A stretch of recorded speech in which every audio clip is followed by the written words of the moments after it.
हे traders, कैसे हो आप सभी लोग। आई होप सभी अच्छे होंगे। तो चलिए देखिए फ्रेंड्स, बैंक निफ्टी का एनालिसिस करेंगे 2 सितंबर की। ठीक है, उसी के साथ साथ देखिए नया सीरीज स्टार्ट होगा, न्यू मंथ का एक्सपायरी होगा। ठीक है, तो उसी बिहेव पे पहले हम लोग देखेंगे कि वीकली क्लोजिंग क्या है। देखिए फ्रेंड्स, वीकली क्लोजिंग एग्जैक्टली मतलब कि अपर लेवल पे होल्ड किया है। ठीक है, जैसे अगर देखा जाए तो पिछली वीक में क्लोजिंग कहाँ पे हुआ था, यहाँ पे। ठीक है, उसके बाद से अपर लेवल पे होल्ड कर रहा है, फिर अपर लेवल पे होल्ड कर रहा है। ठीक है, अगर ये वाला लेवल फ्रेंड्स, ये इंपॉर्टेंट लेवल है 51,400 का एरिया। ठीक है, 51,400 के ऊपर का अगर ये लेवल सस्टेन कर जाता है तो ये टारगेट देखने को मिल सकता है 52,250 के आसपास का।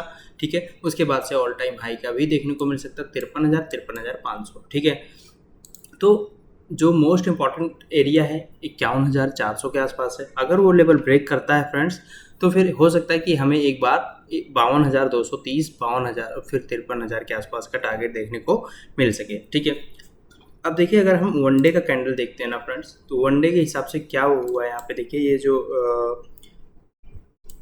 क्लोजिंग जहाँ आई हुई थी सेकेंड डे में, ठीक है, वहाँ पे देखिए ये नेगेटिव कैंडल्स था, लेकिन एग्जैक्टली वहाँ से जो है गैप अप खुलता है। गैप अप खुलने के बाद मार्केट सस्टेन करता है अच्छा खासा। ये वन डे का कैंडल है। ठीक है, तो ये एकदम सेलिंग एरिया पे अगर हम अभी 15 मिनट का चार्ट खोलेंगे, जो कि हम इंट्राडे ट्रेड प्लान करते हैं, ठीक है, तो वहाँ पे अगर देखेंगे तो अपर लेवल पे बैंक निफ्टी ने होल्ड किया है। ठीक है, तो इसका जो इम्पोर्टेंट एरिया है, ठीक है, मतलब 51,500 का एरिया। ठीक है, अगर ये लेवल ब्रीच हो जाता है, ब्रीच होके इस लेवल पे सस्टेन कर रहा है, तो अपर लेवल पे फिर 52,000 और 52,250 का टारगेट देखने को मिल सकता है नेक्स्ट वीक में ही अपसाइड में। ठीक है, जो हमारा बाउंस बैक एरिया फ्रेंड्स, वो 51,000 का लेवल है।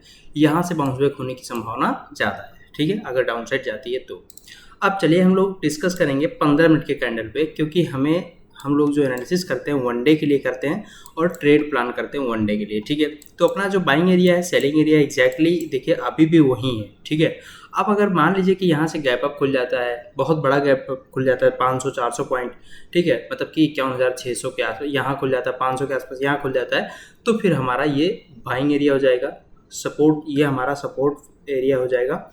और हमारा नेक्स्ट जो सेलिंग एरिया हो जाएगा वो 51,800 और 52,000 के आसपास का एरिया हो जाएगा। मतलब यहाँ से 600-700 पॉइंट का एरिया अपसाइड में खुला हुआ दिख सकता है। ओके ओके, तो यहाँ से जो अपना सेलिंग एरिया है एग्जैक्टली अभी भी वो सेलिंग एरिया वहीं पे बना हुआ है। ठीक है, अब अगर ये गैप अप खुल जाता है, गैप अप खुलने के बाद से अगर ये अपसाइड में होल्डिंग दिखा रहा है, मतलब कि अपसाइड में सस्टेन कर रहा है, ठीक है, यहाँ पे गैप अप खुलता है अगर और इस एरिया में सस्टेन कर रहा है और ब्रेकआउट आ रहा है, ठीक है, तो फिर ये हमारा सेलिंग एरिया चेंज होके ये हम बाइंग एरिया रखेंगे यहाँ पे बाउंस बैक लेवल। ठीक है, फिर हमारा नेक्स्ट सेलिंग एरिया कहाँ पे हो जाएगा, 51,800 52,000 के आसपास selling area, new selling area, psychological level हम रख के चलेंगे। ठीक है, चलिए अब देखते हैं फ्रेंड्स, चार्ट्स को थोड़ा सा बड़ा करते हैं और 15 मिनट का कैंडल है जो कि इंट्राडे के लिए बेस्ट होता है, और हम लोग इंट्राडे जो प्लान कर रहे हैं 2 सितंबर के लिए प्लान कर रहे हैं, यानी कि मंडे के लिए। ठीक है, अब देखिएगा ये जो देख रहे हैं आप, ये जो खिचड़ी पकी हुई है फ्रेंड्स, ये एक हफ्ते से ही खिचड़ी पकी है सिर्फ 500 पॉइंट में।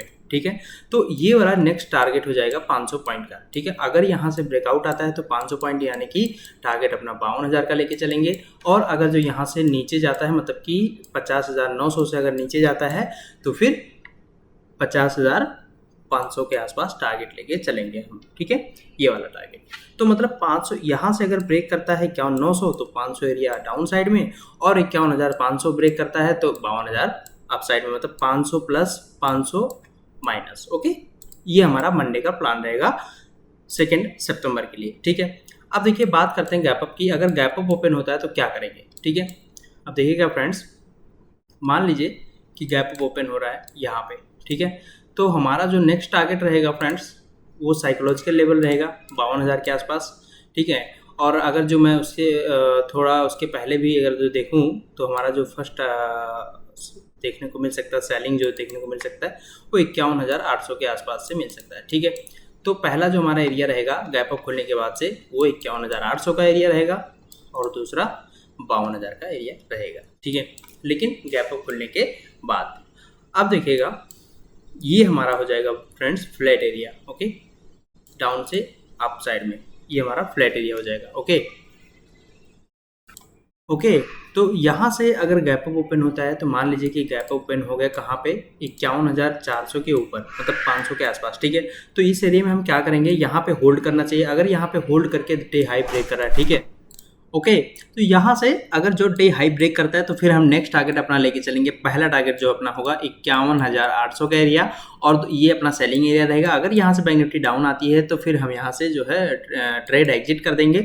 नहीं तो फिर अगर यहाँ सस्टेन करके अप साइड में निकल रही है तो 52,000 का टारगेट लेके चलेंगे, ठीक है। चलिए अब बात करते हैं गैप डाउन की। मान लीजिए फ्रेंड्स की गैप डाउन ओपनिंग होता है 51,350 पे, यहाँ पे ओपनिंग क्लोजिंग हुआ है। अगर यहाँ से मान लीजिए 200 point 250 point gap down open हो जाता है, ठीक है, तो मैं टोटल देखिए फ्रेंड्स इस एरिया तक मैं अवॉइड कर दूंगा। देखिए इसके नीचे मैं स्कैल्पिंग करने के लिए जा सकता हूँ। नहीं तो अगर इस एरिया में फिर से अगर बैंक निफ्टी फंस गई अगर जो, तो फिर मैं ट्रेड नहीं करने वाला पूरे दिन। 2 तारीख को भी मैं ट्रेड नहीं करूंगा, क्योंकि देखिए आप खुद ही देख लीजिए 7 दिनों से इस एरिया में फंसा हुआ है, और आप 7 दिनों से इस एरिया में देख के मतलब कोई मतलब ट्रेड यहाँ पे नहीं बना है, ठीक है। वो total sideways, gap up sideways, gap up sideways, gap up sideways, ठीक है। तो यहाँ पे कोई मतलब नहीं है। अगर डाउन साइड खुलता है तो हम रिकवरी ही प्लान करेंगे। डाउन साइड खुलता है, डाउन जाता है, यहाँ से अगर जो ब्रेक डाउन नहीं आता है तो मैं रिकवरी प्लान करूंगा अच्छे खासे कैंडल में। और अगर जो फ्रेंड्स डाउन साइड आता है तो होल्ड करने दीजिएगा, 51,000 का लेवल ब्रीच करने दीजिएगा। अगर 51,900 का, सॉरी 50,900 का लेवल ब्रीच कर देता है तो फिर 50,700 50,500 के एरिया तक डाउन साइड हम जा सकते हैं, ठीक है।